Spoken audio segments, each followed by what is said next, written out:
John Everett here with RAceTV, and one of the great things about SVRA Spring Vintage Festival Weekend is getting a chance to come down and talk to the racers. We're here with Brad Dahmer. He's one of our competitors this weekend. Brad, tell us about how the weekend's shaping up so far. Been real good. The weather's been holding out for us. The car's been really fast, and we've been learning a lot. Brad, you got into vintage racing quite a while ago. What is the appeal for you, and tell us a little bit about your car. This is a Perimeter chassis. It was an old Southwest NASCAR Tour car that we got, and we ripped down and stripped to nothing and put it all back together and tried to keep it as era proper as possible, yet had to do some tweaking to handle the 4-mile road course here.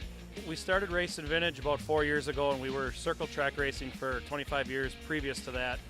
We got into vintage racing to spend more time at the track, more of a Thursday through Sunday type atmosphere with all of our friends and family, and vintage racing has been a lot of fun for us. Tell us some of the people that help partner with you to keep going and racing. Signed me up out of Sheboygan Falls, Terry's Tap, Tommy's Bar and Grill. Our big sponsor is Just Orthodontists. He's out of Sheboygan and Manitowoc.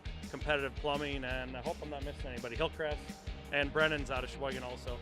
Road America's 4 miles, 14 turns. What's the most intimidating part of the race course for you? Turn 1. Why?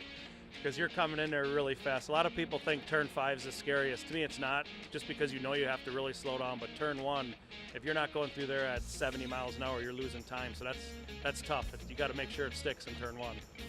There you go. Brad Dahmer Motorsports and his wonderful car here at Spring Vintage Festival Weekend.